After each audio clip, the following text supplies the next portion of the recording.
Hey everybody, what up? Scuffy here, and I'm gonna go through. I just pinned some battles, but what I'm actually here for is not those pinned victories right now.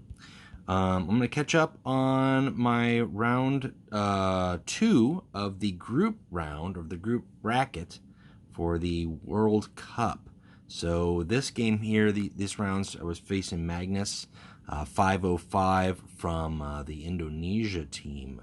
So we started off with the Lehman Russ versus Magnus. I'm just going to kind of go through those, and this game started out okay, and quickly kind of lost ground, lost footing, and wasn't able to quite make it up.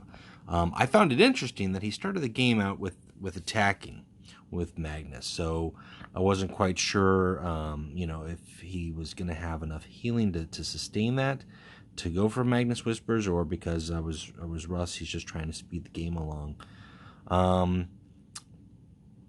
Proper timing there with the Mechador Cabal, so it's a little unfortunate. In my hand, what I had there, I liked the direct damage. I liked the Wolf's Claw. Wolf's Claw can come in clutch late game, or even mid game if you're able to play like a Goldstone Hunter. Just for 6 energy, you could be doing 9 damage just with those 2 cards, not counting anything else that you've got on board. But as you can see here, he's got Save Light. He's really starting to bank up that Psyker energy. So I know in terms of potential for Astral Warfare, my options are shot now. I think here's where I kind of made a mistake. Maybe not. I went down with the Jubok instead of putting down those Gray Slayers, and I was really tempted to put those Gray Slayers down. And I think had I done that, it's possible that then I could have followed up on the next round with the Goldstones and an attack, or even just drop that Balevi down there and have 2 warded units down on the table. But I went with the Jubok instead. And the Phi Alpha can come in handy with Russ. Definitely healing for 3 is not bad, but it's a weaker body. It's not going to really survive any sort of action from his Astral Warfare. So had I done that Balevi would have been a 5 attack. So I really think right there was kind of where the game started to turn. Not to mention he's got those cost speeders, which I was surprised to see, but at the same time pleasantly surprised to see. I think cost speeders for Thousand Suns is a very viable card, whether it's Magnus, Airman, Amon. Being able to have flank and cleave is not something that should be overestimated. So we're still going toe-to-toe. It's not bad, but at this point with this range, he's in the 8 energy. High rolls up on those defensive satellites. Still barely touching his Psyker energy pool. Unless I were to have like a Gunner, Gunnarsson, and drop him down, which unfortunately I did not have, I don't know if I would have enough high health to really sustain or survive anything that he can combo here. And, he's got his health pool coming up now too. So at this point, we're still going toe-to-toe. It's still solid. I like what I've got in hand. But the second cost speeder comes out. So he's really able to put a cap on what those Gray Hunters can do. And I really think I should have used them earlier. The thing with Jubok is you never know what you're going to get. And I knew also going into it that there was a potential that I could get a Psyker card, which would be completely worth it. It would just be a 1 energy draw card. So I wasn't too comfortable with that decision, but I made it, and you gotta live with it. It is what it is.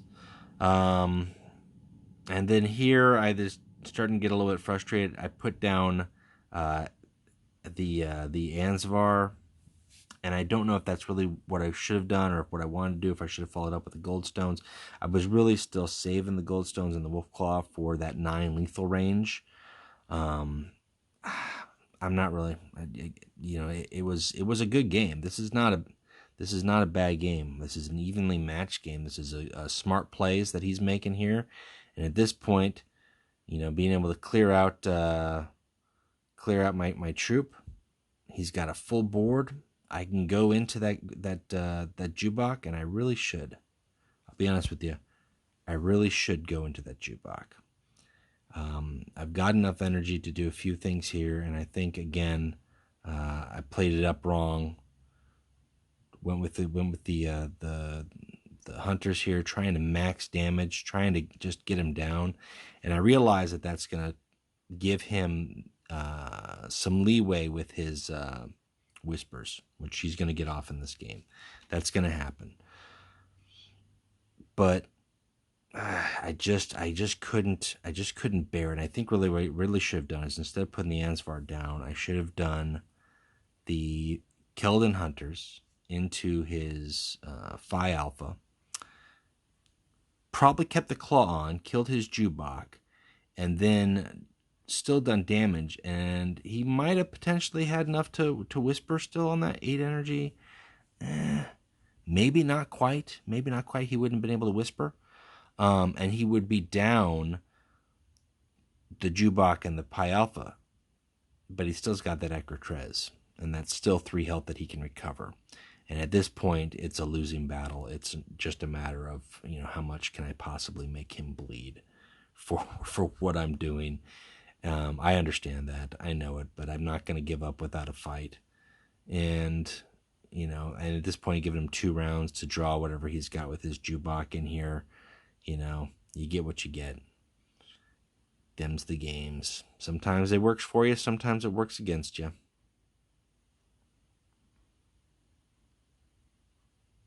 But this was a good game. Magnus 505, good opponent. Master Blaster Lodge. Let's see if I can pull that up without the emote on there. There you go. So he's in the Master Blaster Lodge. Yeah, good opponent. This was a good game.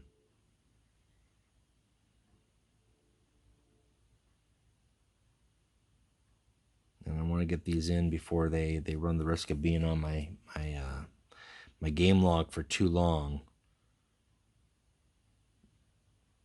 And he can just blast me twice now, which is just ridiculous. Oh, you gotta love those Juboks, right? So, starting off with an 0-1. I know that his Magnus is done, so now I'm facing just his Alpharius. I know that. He's got to win with Alpharius. Again, I'm going to go with Lehman Russ on that. I'm going to unpin this just now while I can. Because, warded troops, the straight aggro approach. And obviously you saw victory here, but I mean, it's pretty straightforward. If you can get a good start out, and I like that start. Even though Jubok gives you extra cards, he draws a lot of fire. It's not something that Alpha Legion really enjoys. And starting with an abandoned supplies is always good, whether it's a cheaper troop or a cheaper spear. And that was really nice to see, because I can follow that up on the Stalker squad. Even if I get just 1 attack with them, that's right there, 6 damage, potentially 9 damage if he can't kill that. So I was very glad to see that. Not to mention being able to stun the Alpha Legion. If you can stun them and they go into Exodus, they can't activate Exodus's ability. They just basically have a term of their stealth. If you can stun him, he's not drawing cards. He's not able to create traps. It's really just, F your Warlord and deal maximum damage. And I'm not going to pass on that. Now, he did put down the Ghost Legionary, and I think that was smart on his point. Do it early to draw as much heat away from his Warlord, so I can appreciate that move. So instead of me going straight 9 damage onto Alpharius, I divvied it up here because I don't want that Legionary to get any stronger. He could do 2 Lactitios, and then all of a sudden I'm taking 5 to the face. So not worth it. And he throws down the second one here too, again, I think for the exact same reason. And I can't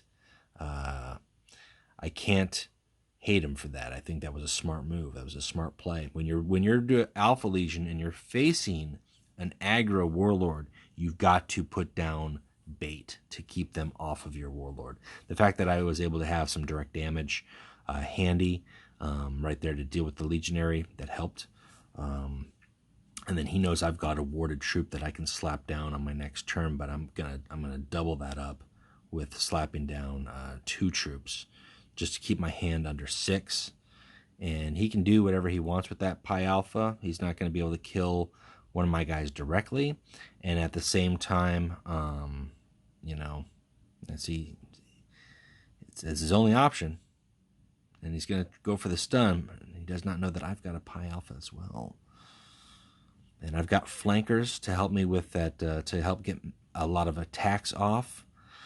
Now, I've got 7 energy here, so this is where it gets tricky. With a handful of 3 and 4s, I want to make best use of the 2 cards that I can. So, you know, go in here. There's 4 energy there, 3 for the stun. Next turn, I can play 2 more cards. You know, one of many is clutch, but really, if I lose pack, I don't know if that's something I want to lose. So I'm okay not doing that. I'm okay just hammering home here. Maybe using that if I absolutely had to, like heal 5. But at this point, I'm gonna stay Russ for quite some time, and knowing that he can't do anything to increase the health of that warlord, or that not the warlord, the Fortunatus veteran. I'm just gonna take that 3 to the face, and you know, that's fine. Now he's got some stuff coming up here, and I won't lie, that is a handy top deck for me to get.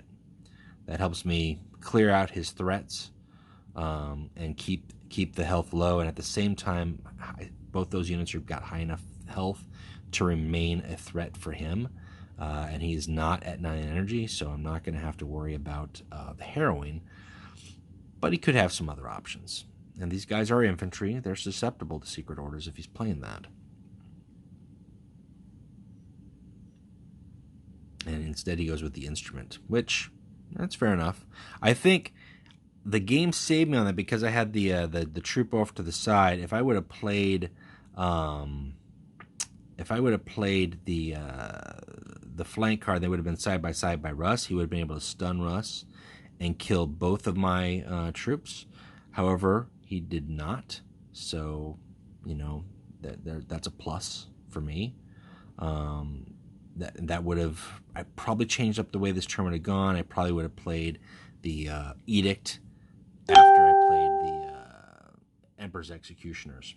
So, I'll comment on my docking battle. Yeah, so that was a good game. That was hard paced for him. I'm sure you got to come out swinging against the Alpha Legion, and really I know how that matchup can go. It usually favors Russ.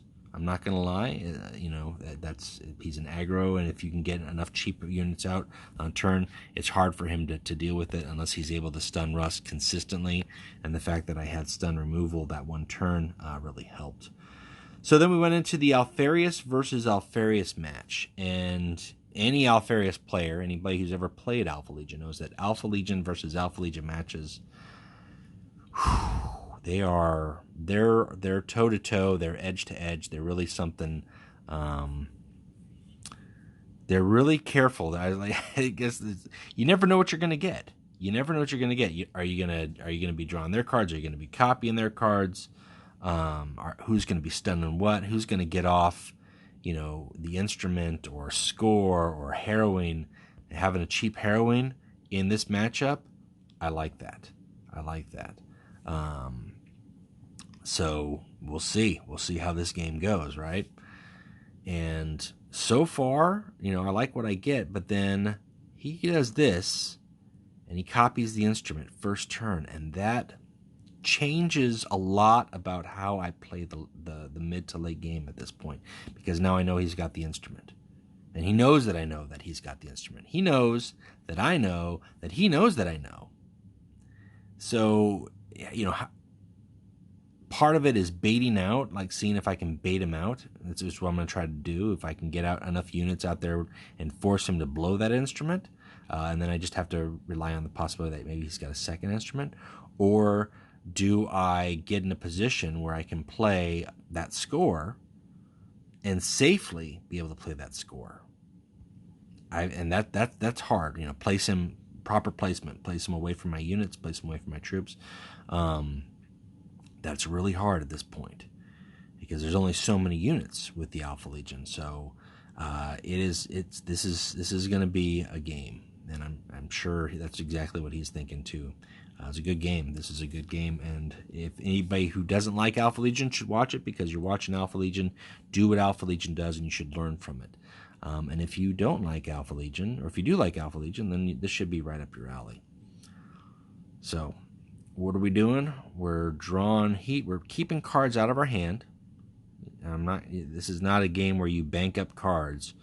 This is a game where you do as much as you possibly can to minimize the effects of his Fortunatus Veteran, the effects of a Harrowing, because most likely we are going to get to that state where we are doing, Harrowings alternating turns, and you just don't want to have that threat. And he's already used his one of many. I'm going to keep the pressure on him. Now, keeping the pressure on his Legionary, again, this stuns, it does damage. It keeps the focus aggressive on him.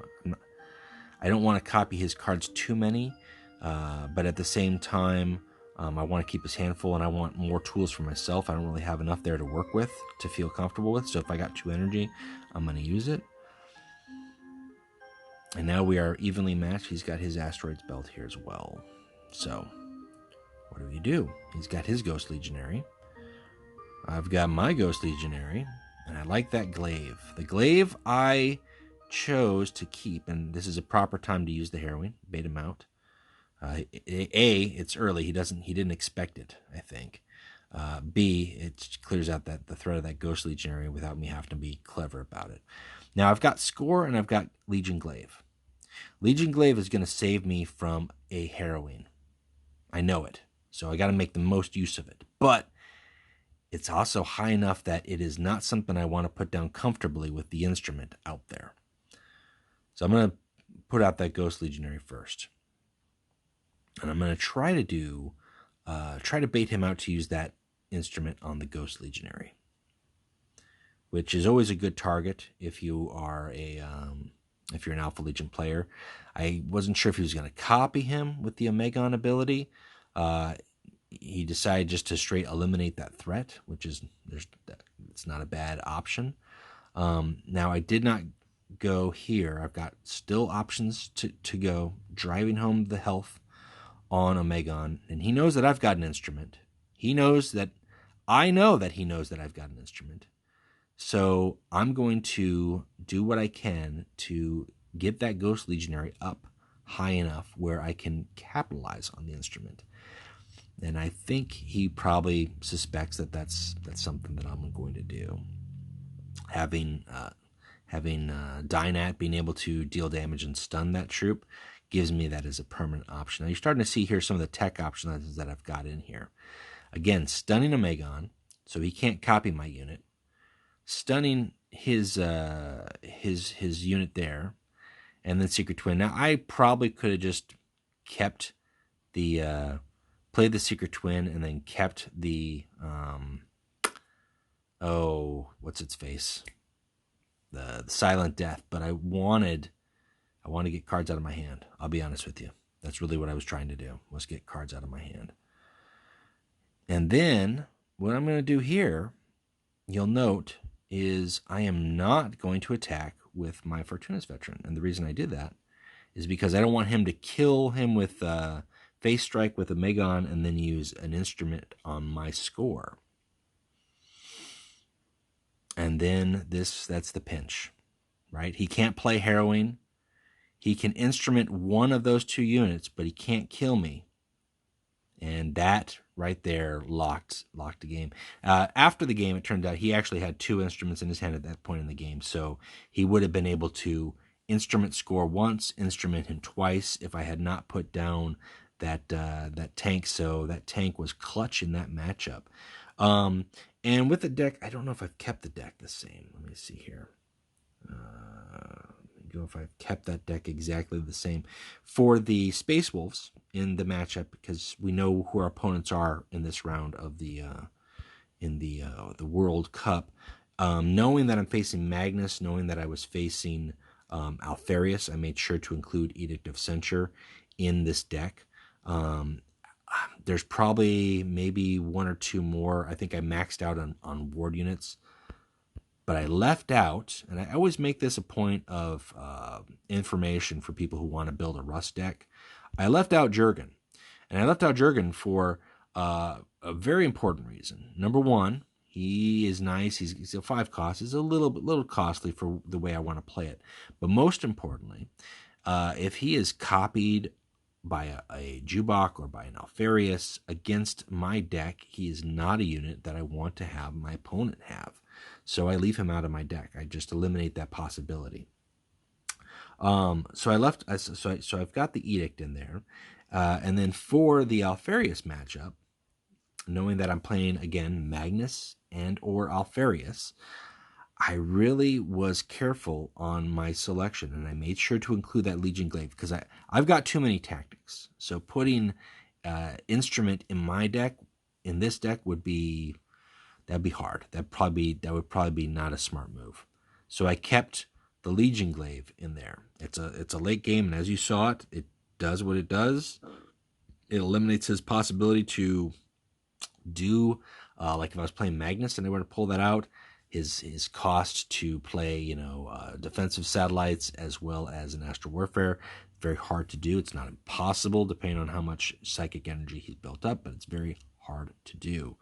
It also prevents. It makes a 1 of many and 8 energy. The harrowing is not costable, 10 energy to play the instrument. So it's just a clutch card to have in those matchups. And then I also included Camarilla Squad for additional stunning. Covert support for stunning flank or fast troops, which would have worked very handily for the Magnus matchup, especially like if you're dropping Pentudast or something like that. And then also I included in there. I went with the Pale Spear Orbital Base just as an inclusion. It's not something I would really want to use against Magnus, but it works. It's just a great mirror match option against the Alpha Legion. And then I think Silent Death was just kind of a throw in there, and it's a clutch because, again, maybe not against the Alpha Legion necessarily, but against a Penthudast, against a Izikr, or maybe even against 2 Mechador Cabals. He's still going to get the psychic energy, but if I'm able to stun them out there and prevent those troops from doing anything against me, that's not a bad thing. And then Gamma Order I threw in there because you never know. You never know. If you put a Gamma Order on an Attilan score late game, you can avoid that face strike. There's nothing he can do to bounce that back up to his hand unless he's got the Atham, which isn't unlikely. You can throw it down on a big beefy unit that can't be Melgatored, and they basically got a troop that's sitting out there for you to, instrument, harrowing, however you choose to do it. Now, the one thing that with Secret Orders, and this is just a quick deviation, is most likely they're going to assume that you are doing Gamma Order. Occasionally, if it's like end game and they've got some health to spare, they might gamble on it. Delta Order is one worth considering. I like to include Delta Orders in a Secret Order deck, but in this matchup, the way we're playing, it's possible Magnus can run no troops. The same goes with Alpharius. Alpharius can run a very light troop selection. So am I going to get maximum value out of that as a one-time usage? Probably not. So that's how I formatted the decks. And with that being said, that's my World Cup rounds. I'm just kind of eliminating the video here just to do a good replay and give you voice by voice. I'm not going to do pre-recorded for those just because, like I said, time was running out. I didn't want these to sit too long because eventually replays, if they sit too long, sometimes they get buggy. But I hope that you enjoyed it. I hope that was some good games for you. I thought they were really fun. Magnus 505 was a good player. We had a good time. After the fact, he said he had good fun. I think we ended up playing, is that down here too? We ended up playing his Magnus versus my Alpharius. And no, yeah, see, that's already phased out. He beat me pretty soundly with that one. That's just not a good matchup. That's just not a good matchup for Alpharius. So, but it was a good game, and it was a good player. And we are at the start of the January 2020 season. So, who am I going to be playing? What am I going to be doing? I really don't know. I don't know, but I tell you what, that is a, to quote Conan, that is a story for another time. So that's it for me, guys. Hope you enjoyed watching. Hope you got some ideas. Hope some of these plays were thoughtful. These are competitive tournament players. Some good players out here. Some good players in the World Cup. Some eager players as well. They may not get enough recognition or airtime, but there are plenty of players out there who really want to play the game and who do a good job with it. And this game is really fun, and enjoy it. So that's it for me. Keep playing Legions. All right, bye. And now it's time for Chewbacca Believe It. He's got the good stuff. We're coming in hot and heavy against Saul Tarvitz and Caleb Decima.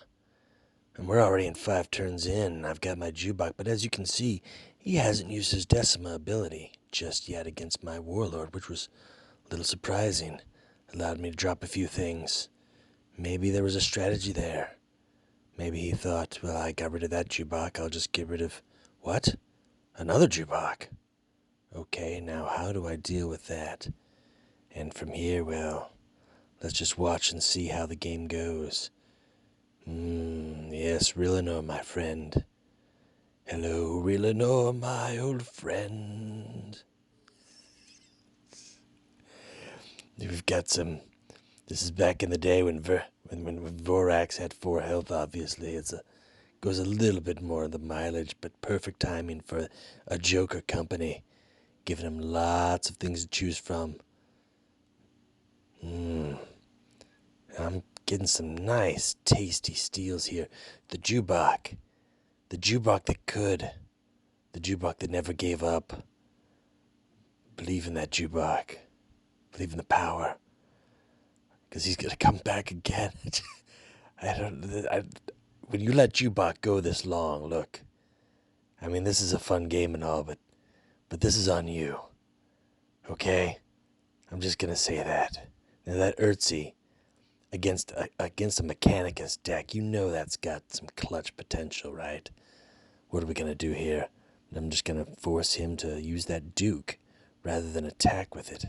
If I can keep up that charade long enough. There we go, nicely done, okay. It's looking tricky, it's looking delicate. He's going all in on my warlord, though.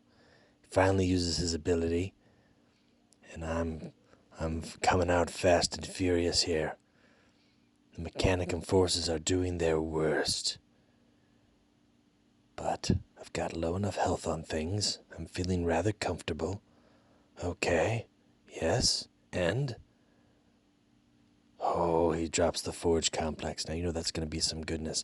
The Jubak is long gone. He's done his work. I'm holding on to that Urtzi. You know why? Because I believe. I Chewbacca believe.